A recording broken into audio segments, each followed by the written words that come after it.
Primera de Pedro, capítulo 5, versículos 8 al 9. Y como les decía, nuestro sermón hoy se titula Resistiendo en la fe. Dice así la palabra del Señor. Sed sobrios y velad, porque vuestro adversario el diablo, como león rugiente, anda alrededor buscando a quien devorar, al cual resistid firmes en la fe, sabiendo que los mismos padecimientos se van cumpliendo en vuestros hermanos en todo el mundo. Oramos. Padre, gracias te damos en esta hora por tu infinita bondad y misericordia. Gracias por tu iglesia. Gracias por cada familia, Señor, cada hermano que está aquí hoy. Es un gozo verlos, es un gozo estar juntos hoy, Señor. En esta hora te pedimos que nos des sabiduría mientras estudiamos tu palabra. Te pedimos que a través de tu Espíritu Santo tú nos guíes, Señor, y podamos ver esas verdades que ya están ahí. Y que esas verdades puedan edificar nuestras vidas. Tú conoces la necesidad de cada uno de nosotros, Señor. Pero todos estamos aquí sabiendo que las respuestas a nuestras preguntas están aquí en tu palabra. Enséñanos hoy, danos sabiduría y guíanos a través de ella. Danos consuelo, danos paz, Señor, en esta hora. En tu nombre, Jesús, oramos y te lo pedimos todo. Amén. En el año 2022 se estrenó una película producida en Alemania con director alemán y una película que está titulada Sin novedad en el frente. O, en inglés, su traducción al inglés es All Quiet in the Western Front. Y esta película está basada en un libro muy antiguo que se había publicado ya en 1929 y es acerca de la Primera Guerra Mundial. Es una película muy famosa, de seguro usted ha visto tal vez algún tráiler o si no la ha visto la misma película. Si no, se la recomiendo, una película bien hecha, una película que te muestra la historia de la Primera Guerra Mundial y es una película que ganó 4 premios Oscar. Así que esta película narra esta historia de un soldado alemán que junto a un grupo de jóvenes alemanes se presentan para comenzar a servir en la Primera Guerra Mundial.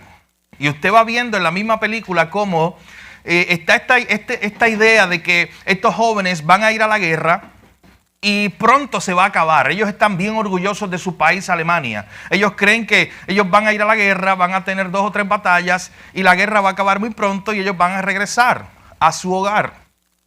Pero cuando usted estudia la historia se da cuenta que esa guerra no duró solamente unas semanas ni unos meses como algunos pensaban. De hecho, cuando comenzó la guerra, escuche bien, en agosto de 1914, muchos pensaban que para diciembre de ese mismo año ya la guerra se acabaría. Pero ¿sabes qué? Esa guerra duró casi 4 años, entre 1914 y 1918, y perdieron la vida 8.5 millones de soldados, sin contar los civiles. Así que esta guerra, que algunos le llamaron la Gran Guerra, fue la guerra que comenzó a ver metralletas más modernas, que comenzó a haber un tipo de arma diferente. Así que por eso fue una guerra tan sangrienta. El plan de los alemanes era pronto llegar hacia Francia, hacia París, atacar París, dominar la ciudad y ahí la guerra acabaría. Ese era el plan. Pero muy pronto esto se convirtió, mis hermanos, en lo que se llamó una guerra de trincheras. ¿Y usted sabe qué era una guerra de trincheras? Era una guerra donde cada bando estaba enterrado, literalmente, estaban en un hoyo. Y estaban estancados. Y pasaban semanas, pasaban meses e incluso pasaron años. Y grupos de soldados nunca salieron de ese mismo lugar, de esa trinchera. Literalmente era un hoyo donde los soldados estaban ahí. Algunos le ponían un poco de cemento, otros eran con madera y techo. Eso cuando llovía se inundaba. Era un hoyo, ellos vivían ahí en el tiempo de guerra. Esa película muestra muy bien ese escenario, si usted quiere imaginarse cómo era eso, vivir ahí en las trincheras. Pero piensa por un momento, gastar millones de dólares, gastar tantas vidas, 8.5 millones de vidas de soldados, y hubo lugares donde no se movieron, o lo que se movieron fue unos pocos metros, los dos bandos. De hecho, la guerra se acabó, se firmó el Tratado de Paz, y todavía había lugares en esa trinchera que estaban tratando de moverse un poco hacia adelante. Así que era una guerra de trinchera. Ahí lo que había que hacer era quedarte buscando la manera en la cual el enemigo se descuidara en algún momento y tú pudieras moverte, aunque sean unas pulgadas, unos pies, y atacarlo. Así que imagínate tú en esa guerra de trincheras y cuáles son las instrucciones que el general le da a sus soldados. Él le da, dentro de todas sus instrucciones, le da las siguientes instrucciones: estén alerta. Porque ¿sabes qué hacían? Esta Primera Guerra Mundial trajo consigo nueva tecnología. Ahora había gas. Así que tiraban unas bombas de gas hacia las trincheras. Eso era un hoyo. Así que imagínate el caos que había allí. Así que había que estar alerta. Había que tener cuidado, en segundo lugar, con el enemigo.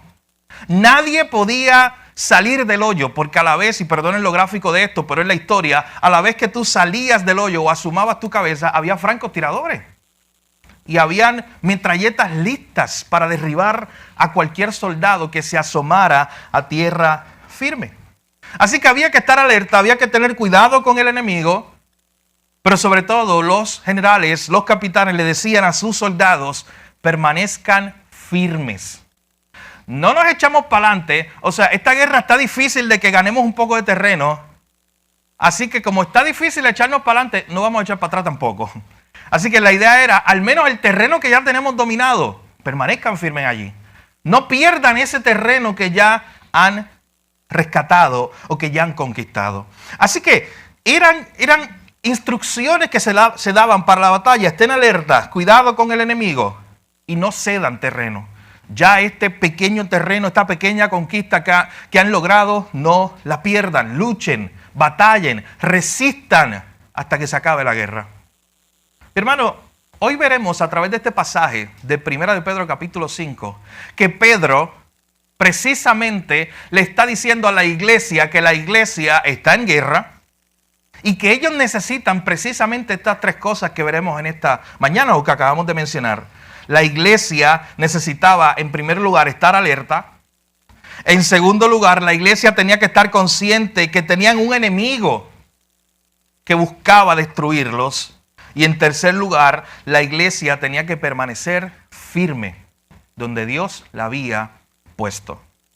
Pero ¿por qué específicamente estas instrucciones para estos hermanos a los cuales Pedro les está escribiendo? Haciendo un breve repaso, mi hermano, ya estamos en el capítulo 5 de la carta. Si usted ha estado los pasados meses aquí, sabe de qué trata Primera de Pedro. Es un mensaje de esperanza en medio del sufrimiento. Este grupo de hermanos a los cuales Pedro les está escribiendo, ellos estaban sufriendo persecución, hostilidad. Había un mundo que no los quería allí, que querían desaparecer la iglesia. Muchos de estos hermanos habían enfrentado pobreza. Y es por eso que Pedro ahora le está animando a estos hermanos a que ellos recuerden su identidad. ¿Usted recuerda los primeros capítulos de esta carta de Primera de Pedro? Una de las cosas que se decía en los primeros capítulos de Primera de Pedro, capítulo 1, 2 y 3, era todos los tesoros que nosotros como iglesia tenemos en Cristo. Y Pedro les recordaba que tenemos la revelación de Dios, que tenemos una herencia que está reservada en los cielos. Todos los tesoros, que tenemos vida nueva. Y Pedro iba ahí uno tras otro mencionando que tenemos la iglesia como un tesoro, un regalo de Dios. Así que Pedro quería animar a esta iglesia que está sufriendo, que tiene escasez. Escucha bien. Ellos tenían escasez, pero Pedro quiere que ellos recuerdan que en Cristo ellos tienen todo. Ellos tienen lo suficiente. Ellos están completos, aunque en esta tierra no tuvieran nada. Así que era una iglesia que estaba sufriendo. ¿Y por qué Pedro quiere en esta hora recordarle estas instrucciones de que ellos están en guerra y que tienen que estar alerta? ¿Sabes por qué, mis hermanos? Porque en tiempos de sufrimiento muchas veces tendemos a bajar la guardia. En tiempos de sufrimiento muchas veces, ¿sabes qué hacemos? Dejamos de orar, dejamos de asistir a la iglesia, dejamos de leer la Biblia y dejamos de practicar cualquier disciplina espiritual. ¿No te ha pasado?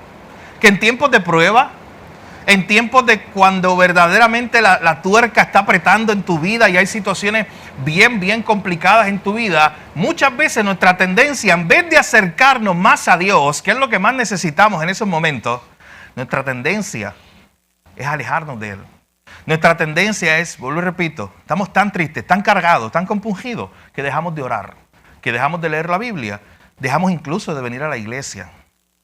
Así que, como esa es la tendencia del ser humano, Pedro le está diciendo a estos hermanos, oye, ustedes están sufriendo, pero no bajen la guardia. Ustedes están sufriendo, pero no abran espacio para que el enemigo pueda aprovecharse de eso y atacar su fe. Esto que Pedro les está presentando, mis hermanos, a estos hermanos, es un lenguaje de guerra, literalmente, una guerra espiritual. Y Pedro les está diciendo, ustedes están en un tiempo difícil, pero les animo a que sigan estas instrucciones. En primer lugar, miren lo que dice la primera parte del verso 8. La primera instrucción, tenemos que estar en alerta. Es lo primero que Pedro le dice a estos hermanos, tenemos que estar alerta. Miren lo que dice ahí la primera parte del versículo 8. Sed sobrios y velad.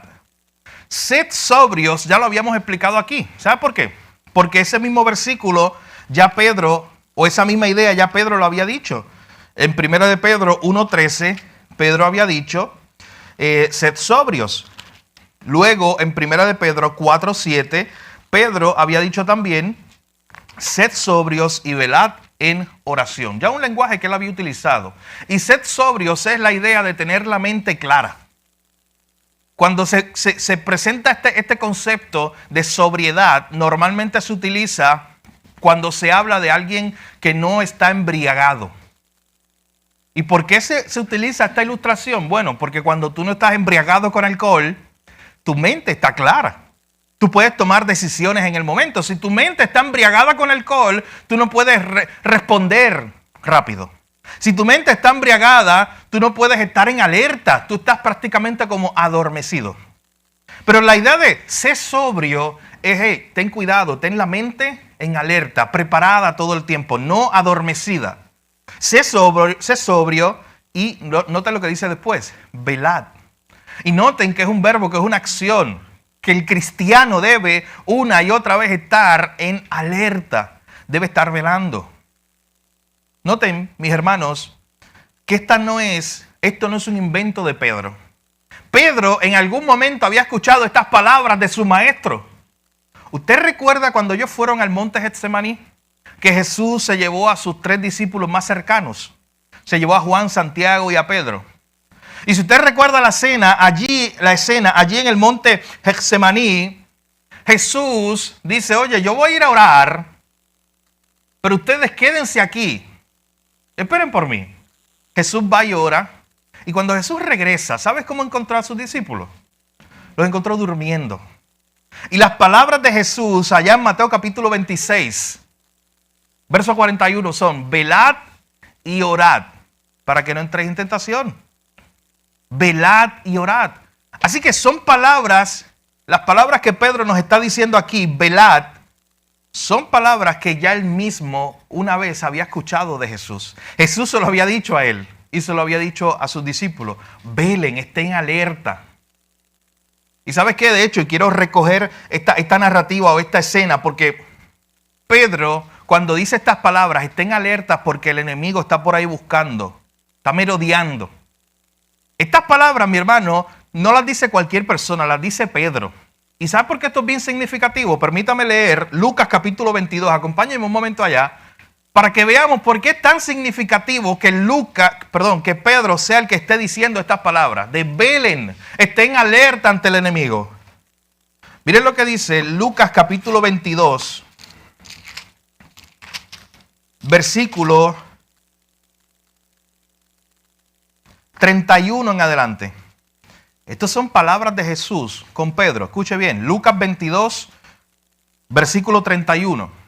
Dijo también el Señor Jesús, Simón, Simón, he aquí Satanás os ha pedido para zarandearos como a trigo. Pero yo he rogado por ti que tu fe no falle. Y tú, una vez vuelto, confirma a tus hermanos. ¿Usted sabe qué le estaba diciendo Jesús aquí? Pedro, tienes que estar alerta porque estás en una guerra espiritual y Satanás ha pedido zarandearte. O sea, en otras palabras, Pedro, tú estás en el foco, en el objetivo, tú estás en la mira en este momento del enemigo. Él te va a atacar. Así que tienes que velar, Pedro. Tienes que estar preparado. ¿Usted sabe qué hizo Pedro? Pedro no tomó las palabras de Jesús en serio. Y Pedro, orgulloso como era en ese punto de la historia, ¿sabes qué hizo? En vez de decir, Jesús, gracias, voy a estar alerta y gracias porque sé que tú me estás protegiendo, aun cuando el enemigo me vaya a atacar, como me acabas de decir. En vez de eso, ¿sabes qué hizo Pedro? Mírenlo ahí, versículo 33. Pedro le dijo, Señor, dispuesto estoy a ir contigo no solo a la cárcel, sino también a la muerte. Pedro, te digo que el gallo no cantará hoy, Jesús le contesta, antes de que tú me niegues 3 veces. Y cuando tú lees esa misma narrativa en el libro de Mateo, capítulo 26, ¿sabes qué te das cuenta? Que Pedro otra vez le cuestiona a Jesús y le dice, no, Jesús, escúchame bien. 2 veces Pedro le cuestiona. Y Pedro le dice, no, escúchame bien. Aunque toda esta gente te negare, aunque todos ellos te negaren, yo estoy dispuesto no solo a ir a la cárcel, yo estoy dispuesto a morir por ti. Ese era Pedro. Jesús le había dicho, Pedro, te van a atacar, estás en la mira del enemigo, ten cuidado y tienes que estar alerta. Y él en su soberbia y en su orgullo dijo, no, tranquilo, que yo tengo esto resuelto. Mi hermano, tengamos cuidado porque cuando el texto nos dice, estemos alerta, esto es una realidad para todo creyente. Ninguno que está aquí en esta mañana debe ser como Pedro y decir, no, esto no es para mí hoy. Yo no tengo que estar alerta de estar bajo ataque del enemigo.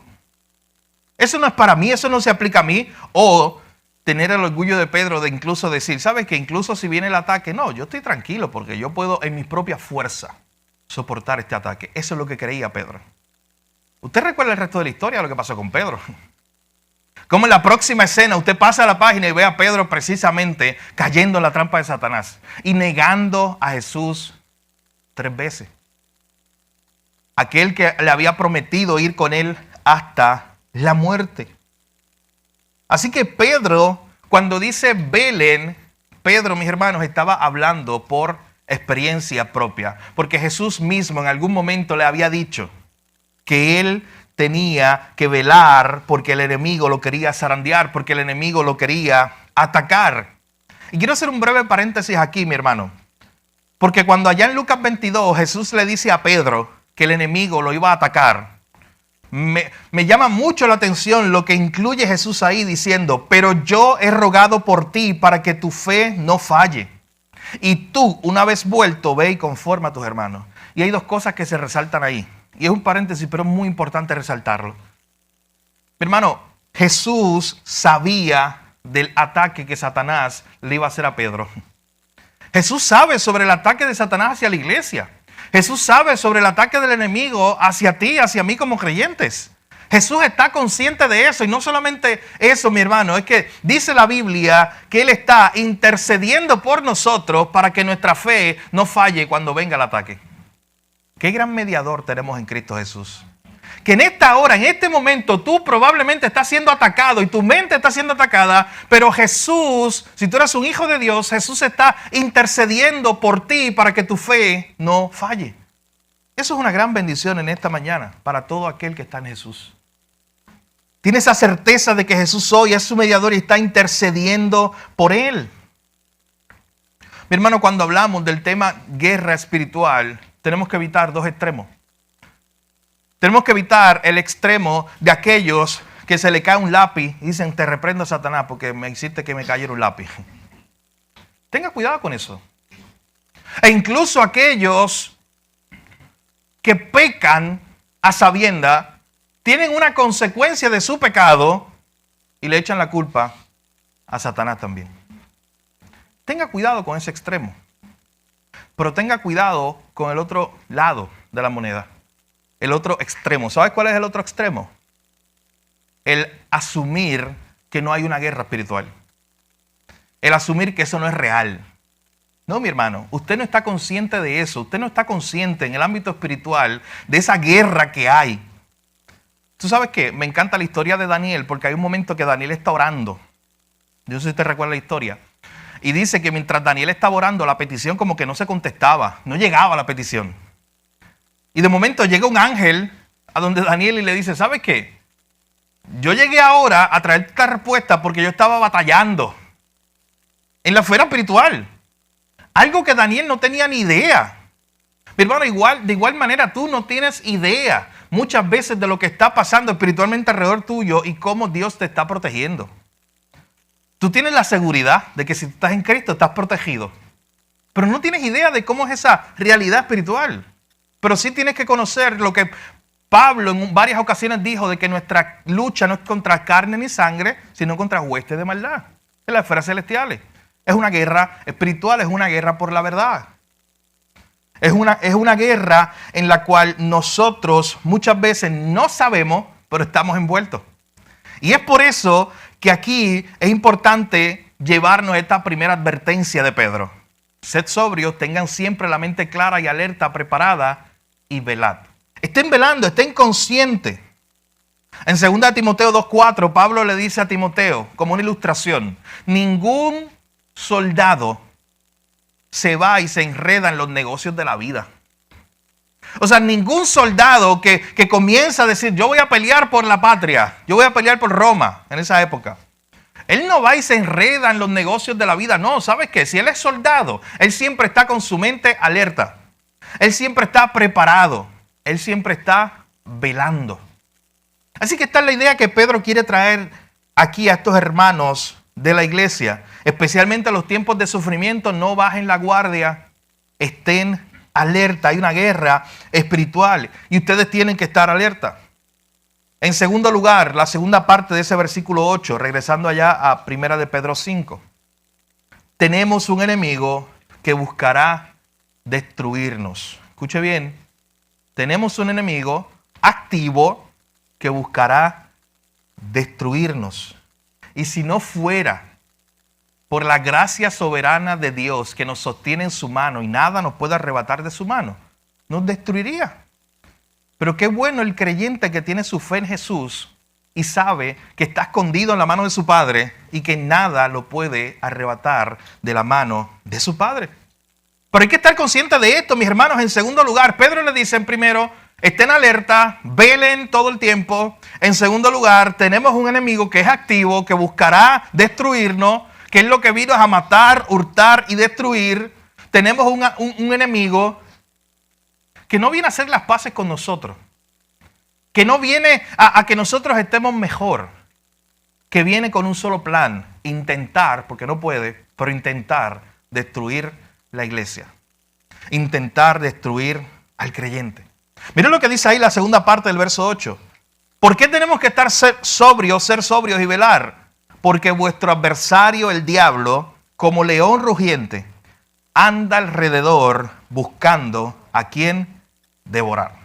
Es una imagen bien fuerte que Pedro quiere describirle a estos hermanos. Vuestro adversario. Noten que la palabra adversario, la definición original, es un oponente legal que siempre está listo para acusarnos en un tribunal. Ese es el término adversario. Así que se describe a Satanás, al enemigo nuestro, el enemigo de la iglesia, como un adversario, como un oponente legal que siempre está listo para acusarnos en un tribunal. Y luego se presenta el nombre, dice nuestro adversario, el diablo. ¿Y tú sabes lo que significa diablo? Significa falso acusador o calumniador. Eso es lo que significa el mismo nombre. Falso acusador o calumniador. Y aquí se nos está diciendo, dice el pastor John MacArthur, que junto a sus fuerzas infernales el enemigo siempre se mantiene activo, buscando oportunidades para acosar al creyente, con tentaciones, con persecución, con sufrimiento, con desánimo. Satanás siempre siembra discordia. Él acusa a Dios ante los hombres y a los hombres ante Dios. Él hará todo lo que sea posible para arrastrar al cristiano y sacarlo de su comunión con Cristo. Él hará todo lo posible para sacar al cristiano del servicio al Señor. Además, todo el tiempo está acusando a los creyentes ante el trono de Dios en un intento por convencer a Dios de que los abandone. Pero hermano, qué bueno que la salvación es por gracia. Y es por misericordia. Que no se trata de las cosas buenas y malas que tú haces y pues hoy Dios te bendice y te salve y mañana perdiste tu salvación. ¿Sabes por qué esto es importante recalcarlo? Porque habrían muchas razones, serían razones reales que Dios tendría para descartarme? ¿Serían razones reales que Dios tendría para decir, sabes que ya yo me rindo con este hombre? Ya yo lo voy a dejar a su propio placer. Me rindo con él. Mi hermano, cuando la Biblia presenta al enemigo, lo presenta constantemente como un acusador, como un adversario, como un oponente legal, como un calumniador. De hecho, noten esta idea, el trabajo de Satanás es acusar a Dios ante los hombres. ¿Tú sabes lo que significa eso? Que él viene a los hombres y constantemente está hablando mal de Dios. Y constantemente está diciendo, oye, ese Dios tuyo, si ese Dios fuera real, te bendijera. Si ese Dios fuera real, te daría riqueza. Esa es la tentación. De hecho, ¿sabes cuándo empezó eso? Génesis 3. ¿No recuerdan cómo empezó la tentación? Empezó el enemigo, la serpiente, tratando de distorsionar el carácter, la palabra de Dios. ¿Con que Dios te dijo eso? No, es que Él es un Dios malo. Él sabe que si tú comes de la fruta vas a ser como Él y Él no quiere eso, Él es un Dios malo. Así que noten esta idea del acusador. Ese es su trabajo. Esa es la forma en la cual Él ha operado desde el principio. Él una y otra vez está acusando a Dios delante de los hombres. Está yendo, influenciando a los hombres para que el hombre le dé la espalda a Dios y le eche la culpa a Dios y se aleje de Dios. Pero también su trabajo, ¿sabes cuál es? Es acusar a los hombres delante de Dios. ¿No se acuerdan la historia de Job? Ese momento, y lo vamos a leer en unos minutos, ese momento donde precisamente el enemigo va delante de Dios a acusar a Job. Ese es su trabajo. A acusarlo delante de Dios. Así que una y otra vez el enemigo intentará que pensemos que Dios no nos cuida, que Dios no nos ama, que ya Dios no se interesa por nosotros, que ya estamos perdidos. Y muchas mentiras más, porque la Biblia, Jesús mismo describe a Satanás como el padre de toda mentira. Así que ese va a ser su trabajo. Una y otra vez estar tratando de que nosotros perdamos la fe en Dios. Una y otra vez tratando de que nosotros pensemos, ya Dios no me ama, especialmente en tiempos de sufrimiento. Dios me abandonó. Ya Dios no está conmigo. ¿Sabes por qué era tan importante que esta iglesia recibiera estas palabras? Porque ellos estaban sufriendo, mis hermanos. Ellos la estaban pasando muy mal. Y puede ser que alguno de los creyentes pensara eso en algún momento. Y por eso Pedro le dice, oye, estén alerta, cuidado, porque tenemos un adversario, que esa es su estrategia, ponerte en la mente todo este tipo de cosas, de que ya Dios no nos cuida, de que ya Dios no nos ama, de que Él nos ha abandonado. Es por eso, mis hermanos, que tenemos que tener nuestras mentes llenas de la palabra de Dios, porque es allí donde empieza esa batalla. Es por eso que tenemos que tener nuestras mentes claras. Si usted quiere saber más sobre este tema de la guerra espiritual y cómo Satanás y sus secuaces influencian a los hombres, usted debe leer el libro que yo he recomendado antes, pero si no lo ha comprado, cómpralo hoy. Se llama Hasta que ruja el león, del pastor Miguel Núñez. Él explica muy bien todos esos detalles de cómo funciona la operación de nuestro adversario y especialmente cómo él trabaja en la mente de los hombres. Pero noten cómo se sigue describiendo al adversario. ¿Sí? Se dice, sean sobrios, velen todo el tiempo, porque vuestro adversario, él es como un león rugiente que anda alrededor buscando a quien devorar. Miren, cuando nosotros vemos la historia de Job, y permítame ir un momento a Job capítulo 1, verso 7, acompáñenme allá y compare este texto de 1 de Pedro 5:8 que nos dice que el adversario es como un león rugiente que anda, escuche bien esa idea, que anda buscando a quien devorar. Compare eso con Job 1:7. Escucha este versículo de Job 1:7. Y dijo Jehová a Satanás, ¿de dónde vienes? Y respondió Satanás a Jehová y le dijo, de rodear la tierra y de andar por ella. Está diciendo lo mismo que 1 de Pedro 5:8. Está diciendo, vengo de rondar por ahí, como un león, buscando la próxima presa.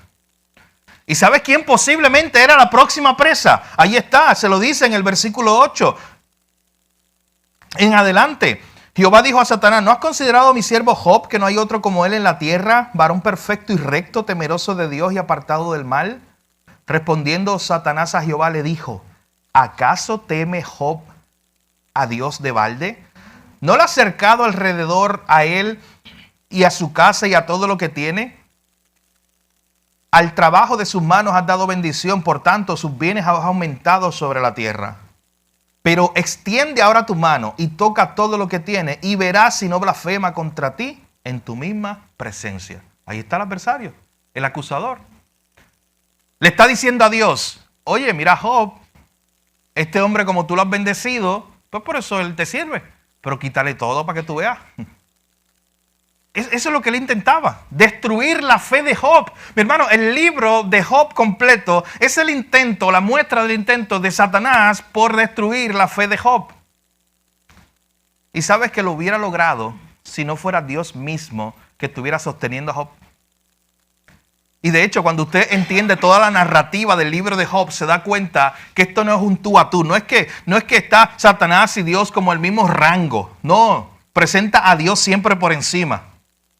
Y que incluso el enemigo tiene que pedir permiso, mi hermano. Y que incluso el enemigo está restringido de ciertas cosas.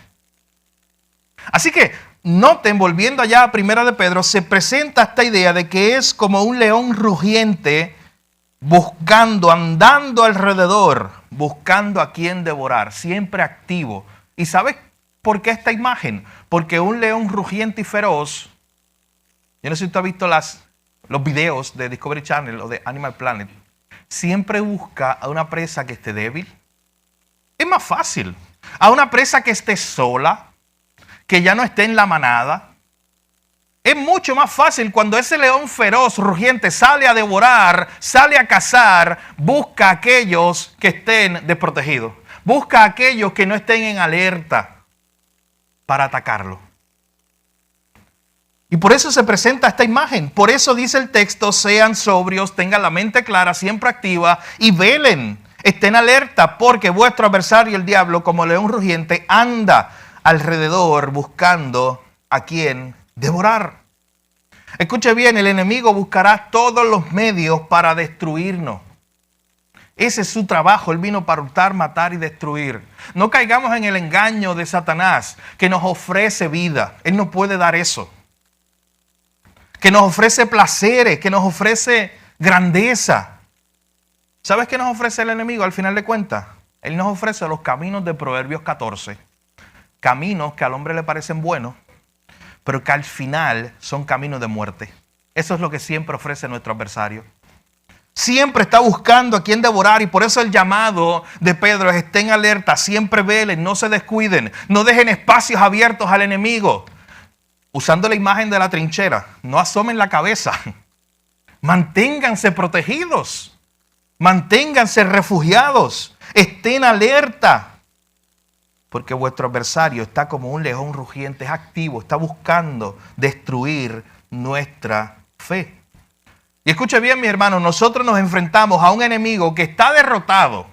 Porque en la cruz Cristo lo venció y luego en la resurrección también. Pero escuche bien, está derrotado, pero todavía está activo buscando interponerse en el creyente, en la vida del creyente, para que no cumpla su misión.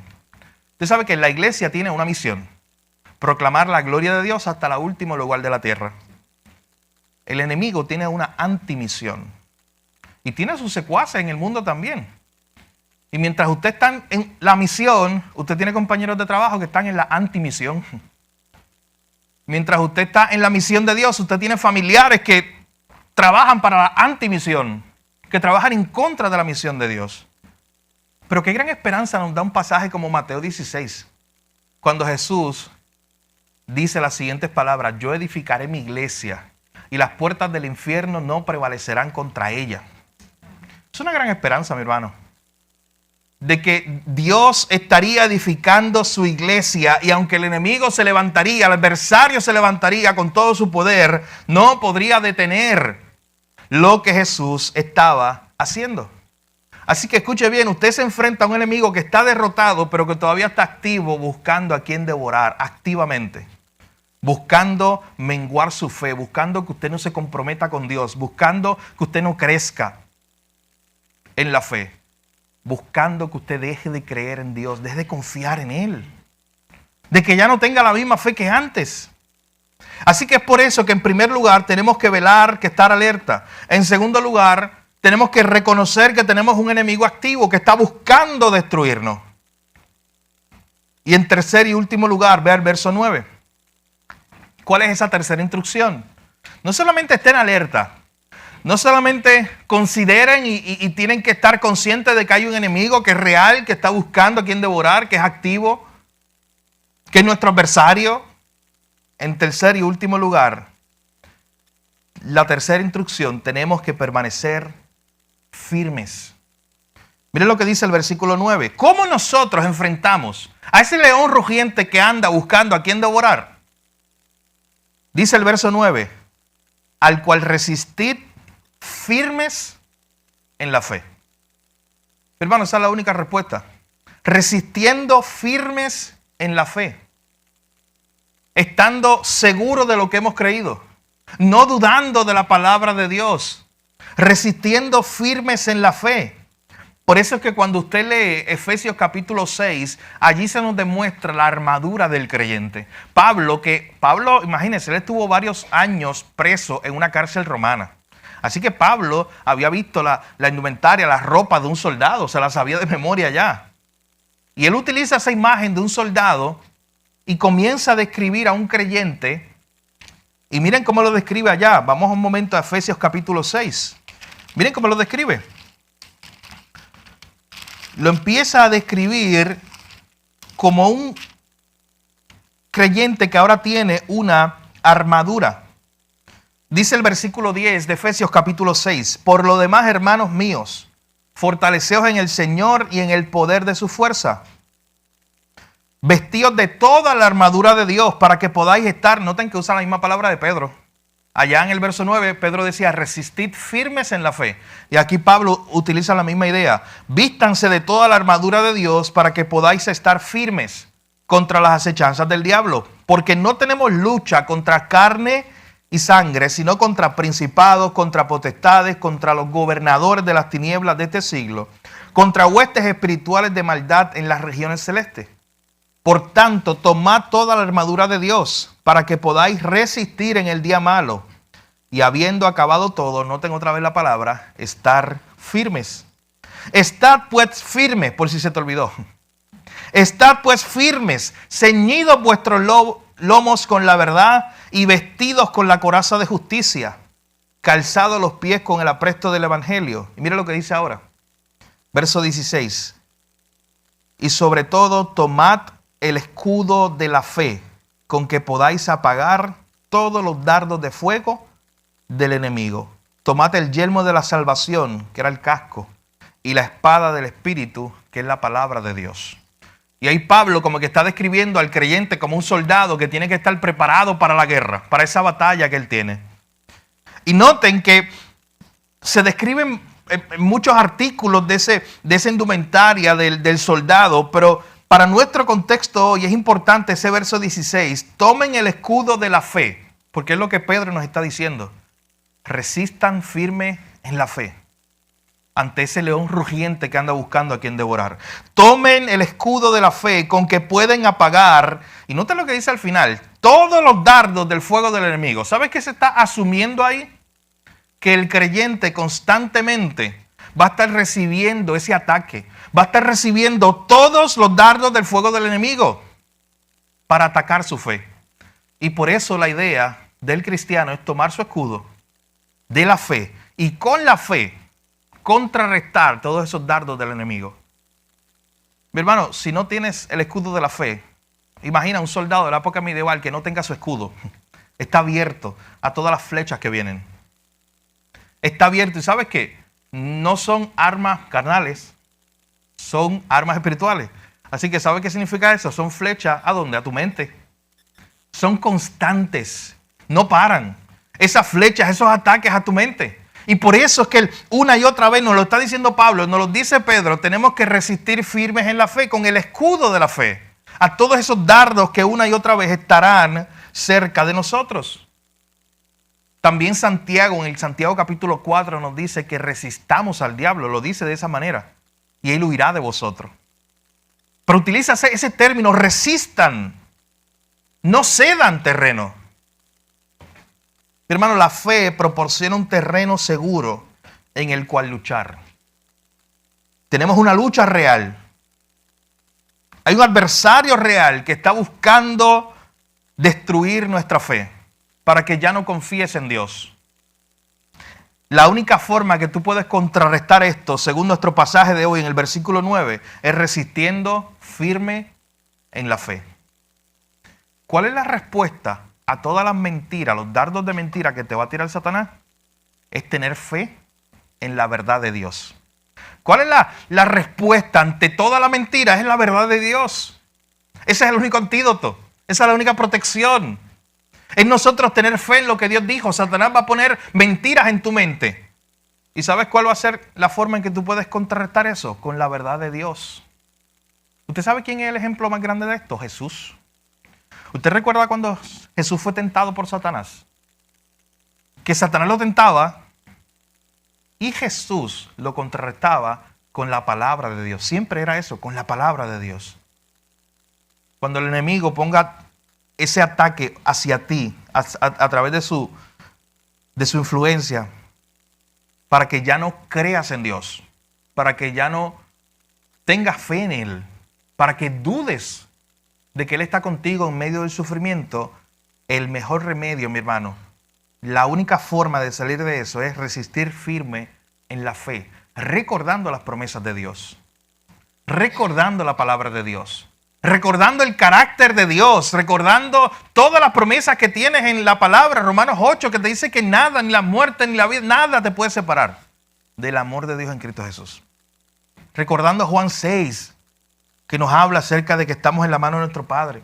Recordando cada pasaje de la Biblia que nos habla acerca de nuestra seguridad de salvación en Cristo Jesús. Luego al final del verso 9, miren cómo Pedro los anima. Sabiendo que los mismos padecimientos se van cumpliendo en vuestros hermanos en todo el mundo. En otras palabras, ¿sabes qué es de ánimo para esta iglesia el saber que ellos no están sufriendo solos? Era de ánimo para ellos saber que hay otros hermanos en otras partes del mundo que también están siendo atacados, que también están sufriendo. Pero que a cada uno de ellos, no importa si estén en Turquía, en Grecia, en Jerusalén, no importa en cualquier parte del mundo, a cada uno de ellos el Señor los estaba cuidando. Ese era el mensaje que se les quería traer. Cada uno de ellos estaban resistiendo en la fe. Mi hermano, cuando tú enfrentas una prueba, una de las tentaciones más grandes que tú enfrentas y que yo enfrento es pensar que yo soy el único que está sufriendo de esa manera. ¿No le ha pasado? Es pensar que a más nadie le pasa esto. Bueno, a veces lo tomamos a chiste y decimos, estas cosas solamente le pasan a Gil. O usted se pone su nombre. Es que esto no le pasa a más nadie. ¿Usted no ha tomado esos chistes con usted mismo? Es más, a veces nos enojamos y decimos, pero es que ¿por qué esto me pasa a mí nada más? ¿Sabes qué? Pedro quiere que estos hermanos recuerden que las pruebas, el sufrimiento es parte de un mundo caído, que ellos no son los únicos que están sufriendo y que probablemente hay otros en otras partes del mundo que estaban sufriendo peores cosas. Pero Pedro quiere que estos hermanos por un momento recuerden que esta batalla contra el adversario, ellos no están solos en eso, que hay una iglesia completa. Mi hermano, cuando usted ve lo que está pasando en el mundo entero y se da cuenta que hay otras partes del mundo donde están persiguiendo a nuestros hermanos por su fe, usted tiene que considerar qué ellos pensarán de nosotros. Piense por un momento si ellos estarán conscientes de que en Puerto Rico, en Occidente, hay una iglesia que aunque no está sufriendo de la misma manera en este momento que ellos, sí está con ellos, sí está orando por ellos, sí los está acompañando. Ellos son parte de nosotros y nosotros somos parte de ellos. Y ese es el concepto que se presenta aquí. Pedro quiere que estos hermanos sepan que los mismos sufrimientos que ellos tienen se van cumpliendo en otros hermanos en el mundo entero. que es parte de la vida de iglesia en un mundo caído, enfrentar todos estos sufrimientos. Pero para todos ellos está la misma solución: resistir firmes en la fe. Mi hermano, ¿te imaginas que tú vives cerca de un zoológico y una mañana te levantas con la noticia de que la jaula de los leones feroces amaneció abierta y los leones no aparecen? Tú prendes el televisor por la mañana y sale la noticia, primera plana ahí: los leones se escaparon, los más feroces. Y tú eres vecino del zoológico. Piensa por un momento que te visita esa mañana el director del zoológico y te dice: tranquilo, los leones no han aparecido, duerme tranquilo esta noche, quédate allí, no tengan miedo, ellos no te harán daño. Piensa por un momento, ¿cómo tú reaccionarías a esa historia o a ese evento? ¿Tú creerías en sus palabras? ¿Tú creías en las palabras de este hombre? ¿Y qué harías si te acuestas a dormir esa noche diciendo: sí, está bien, voy a dormir bien tranquilo en mi casa? Y comienzas a escuchar el rugido feroz de un león cada vez más cerca. ¿Cómo tú respondes a eso?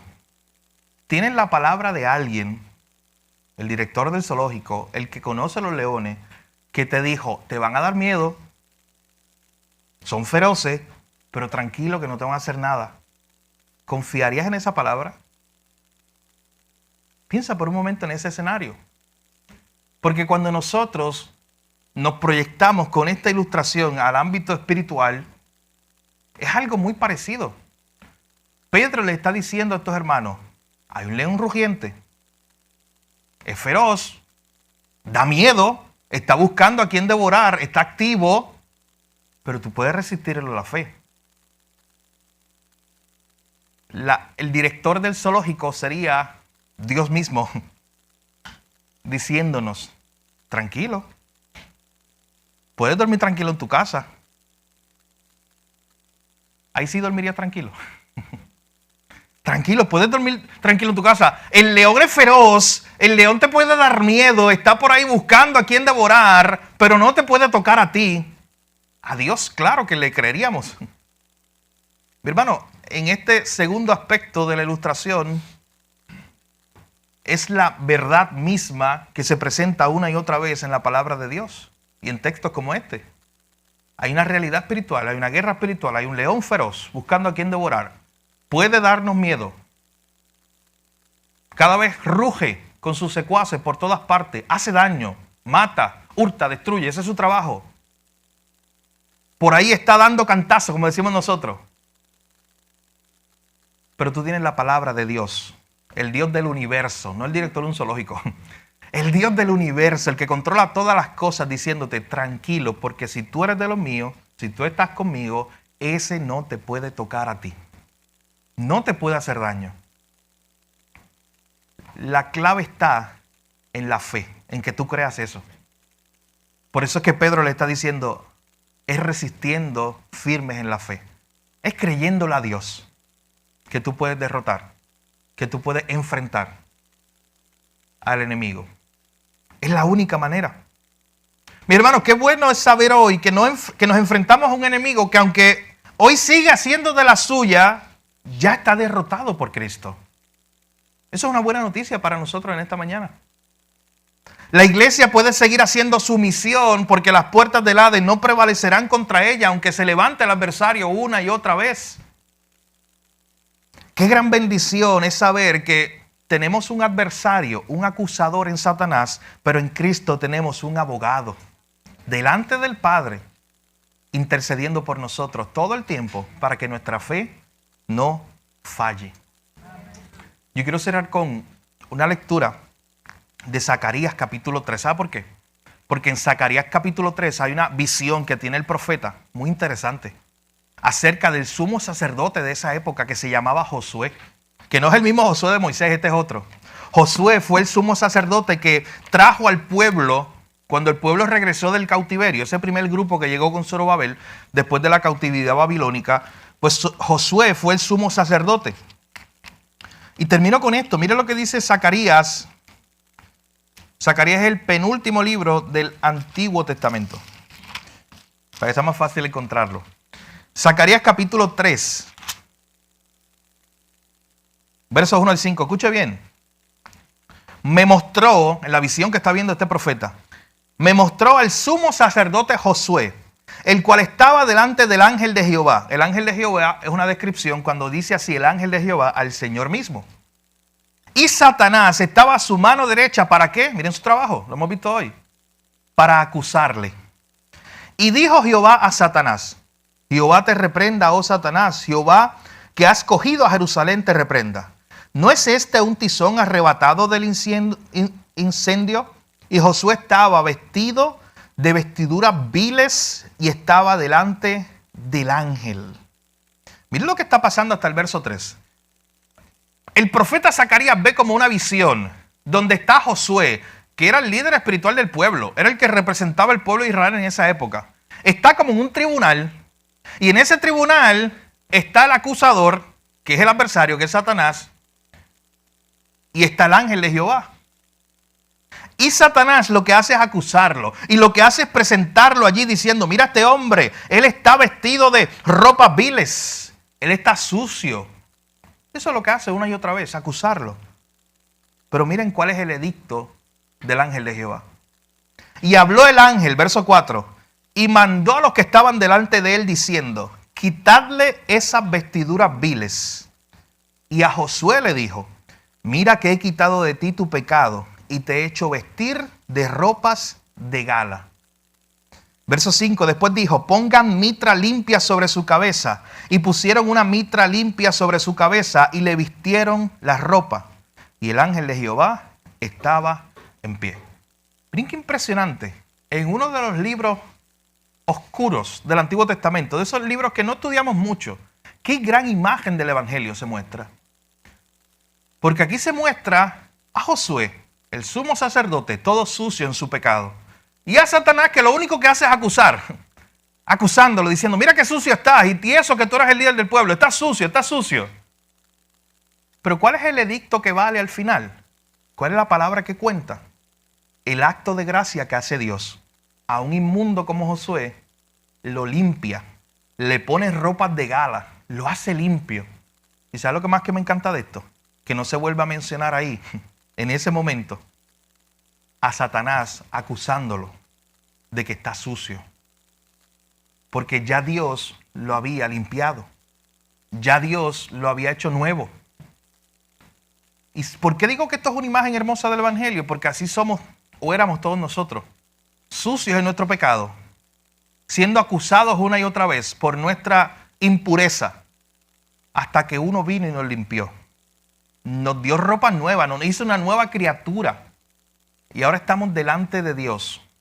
Y no somos lo que somos según las acusaciones de Satanás y el enemigo.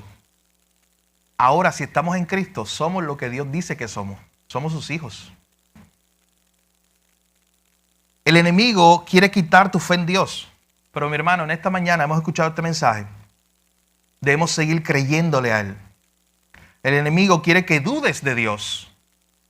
Pero el llamado del versículo 9 es seguir creyéndole al Señor, permaneciendo firme en Él, resistiendo en la fe. ¿Y qué es lo que estos hermanos debían creer?